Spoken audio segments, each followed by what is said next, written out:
again. We're going to have a look through the papers, and with us this morning to review them, the editor of Spike, Tom Slater, and Dawn Neeson, the former editor of the Daily Star. There they are. Both are. Good morning to you both. Lovely to see you, Tom, Dawn. Obviously, the heat really is leading on most of the papers, isn't it? Dawn, you want to kick us off with The Guardian? What are they saying? Quite a dire headline there, isn't it? Good morning, Kimberly. And this is exactly why I picked this headline. I'm sitting here at home now in London. The sun is shining. It's a beautiful morning. And I'm feeling quite happy for the joys of spring. And then you pick the newspapers up. And look, I used to edit a newspaper for 15 years, Kimberly. And The Guardian today, it's the same story in all the papers, okay? We have a red alert, there's a heat wave coming, it's hot today, but it's going to get hotter on Monday and Tuesday. That's the basic story. However, the way The Guardian have handled it, Kimberly, I think, given the levels of anxiety people are coming out of the pandemic, is I think, frankly, wrong. The headline is, thousands may die as record highs expected. Now, look, there is a heat wave coming. It's unprecedented, right, according to the Met Office. It's going to be a record high of 40 degrees centigrade. In old money, I think that's around about 104 degrees Fahrenheit, and that's one I understand, literally few watt scorcher. And we are now in the first ever weather national emergency, and health officials are fearing for, and this phrase in particular, Kimberly, fearing for people living alone on upper floors of buildings and that they could perish. I mean, who is using this sort of language, okay? It is summer, we have heat waves. That is the bottom line. We had one in 1976. I know I'm old and I'll go on about this, but 1976 we had 10 weeks of heat wave. It was bad, and people suffered, and people are going to suffer, etc. But I think we can all live after the pandemic without this fear-mongering, terrorising language. I mean, there are other ways of handling this. I'm going to jump in because they do say, as happened in Paris in 2003, and last year, 2 lesser heat episodes caused about 1,600 excess deaths, according to official figures. And Kimberly, we know that. We know that excessive heat is not good for us, and we all need to use common sense. And I think that is the phrase that is missing from a lot of these reports. Common sense to look after yourself and those around you, okay? Do we really need to be told to keep in the shade and drink water? You're always going to get idiots who go out there, drink loads of alcohol and sit in the sun. But these sort of front-page headlines and the language around them is not going to stop those people doing that, okay? What it is doing is terrorising them. Listen to an old lady on the radio this morning. Kimberly was in tears at some of the warnings that have been issued. I'm thinking, she doesn't need that. She is old enough and sensible enough to take care of herself. And I just think this is frankly irresponsible reporting. And I'm sorry, it is a heat wave. It is going to get very hot. Use common sense, follow the guidelines, but don't terrorise people.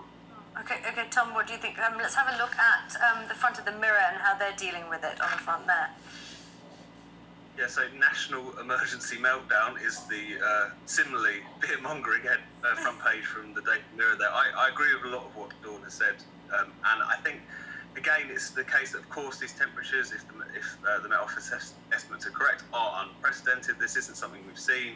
But at the same time, it does feel like even when it's a serious issue, they can't help but fearmonger around these things. I think it is a legacy of the pandemic to a certain extent, where that kind of mode of reporting has just become the default. And, the current record high was recorded 3 years ago, and that was 38.7 degrees. So it's not, it's certain within the bounds that we see currently. We didn't see this kind of reporting then, and we didn't see situations where schools are telling parents not to send their kids to school in jumpers, or telling people that they need to stay hydrated on the train, which is something that I'm sure everyone else has seen creep in. So it's not to say that it's not going to be very hot. It's not to say that can't be dangerous for certain vulnerable people. It's not to say that people shouldn't be sensible. Of course they should.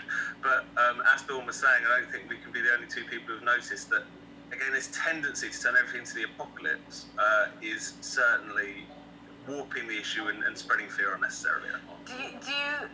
Do you hear that, there's a national emergency declared, a red heat alert, and think, oh, it must be dire? And then do you hear, oh, it's 40 degrees, and you think, oh, actually, I have experienced 40 degrees, and I lived through it?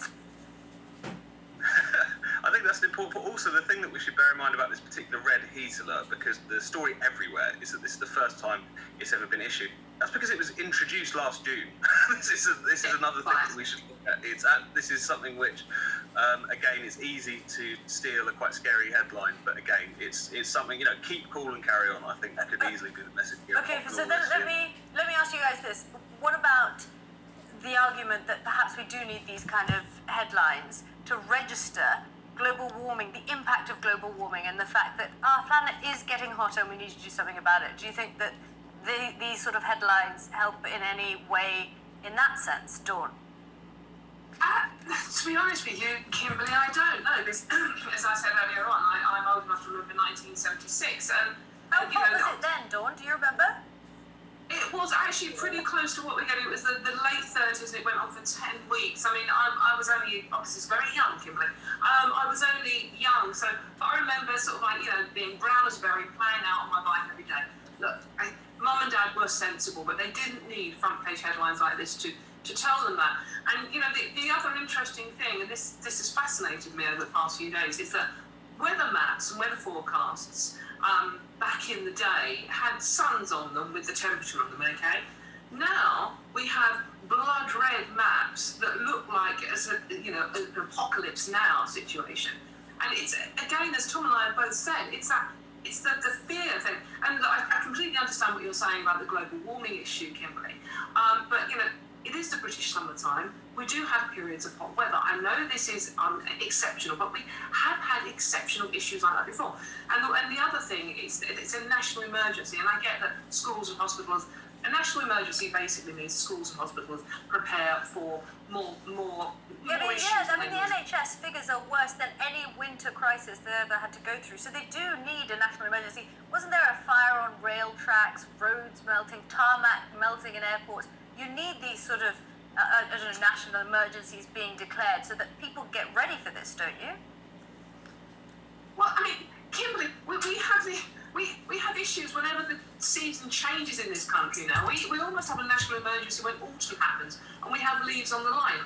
It's like we're living in this constant high anxiety state where everything is a crisis and everything has to grind to a halt. And I don't know how we've got into this position. The national emergency was first introduced in the First and Second World Wars. People were dropping bombs on us then. I mean, this is a heat wave. This is summer, okay? It's unusual, but we will get through it.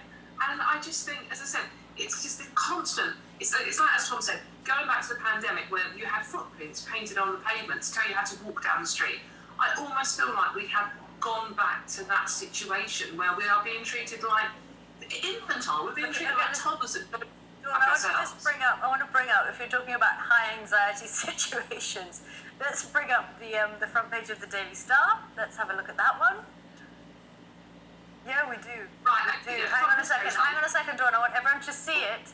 There we go. If you're talking about high anxiety situations, you're going to need a bigger lino. Yeah. This is what I'm referring to, Kimberly. It's all the same story. It's the heat wave that's going to hit us. It's going to be 41 degrees and take care, okay? Now, the Daily Star, as the Daily Star does, has had some fun with it. Now, they have their own, we're going to need a bigger lilo, and for some reason they've chosen Gary Lineker to mock up on the front page with the lilo. It's quite fun. And basically, it's a fun spin on it. We all know to take care, but this is that great whites, because of, as you mentioned, Kimberly, the global warming issue and the fact that the seas are getting warmer around the UK, great whites might migrate from the Mediterranean, which is where they already are, to the waters off of our coast. And they're already doing this in America. They're extending up the east coast of America because it's getting warmer in the sea. So, they're further and further up the north coast there. So it's just having a bit of fun with it. And I think, if you can't actually enjoy, and I think people should, don't be too scared, but enjoy a bit of the nice weather we are going to have. And as I said, I woke up this morning, the sun is shining, beautiful blue skies, and honestly, it lifted my spirits. So I'm sorry, I'm just being honest there. Oh, that's good. Okay, Tom, I want to talk about airport chaos next hour because I think we need more than a minute to go. Let's talk about Boris Johnson and his legacy. The front of the Daily Express, bring that up, his message to the next PM. You must finish the job on Brexit. What do you think about that, Tom?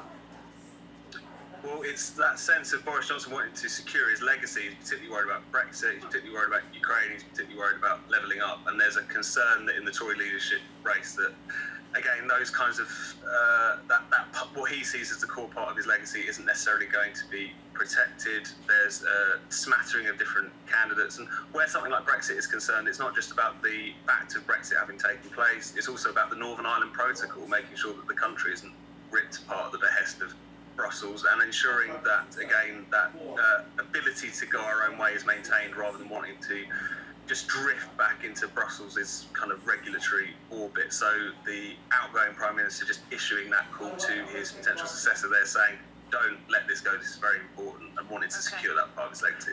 Okay, Dawn, we'll get your ideas. I know that was your story, you wanted to discuss that. We'll get that in the next hour. We've run out of time.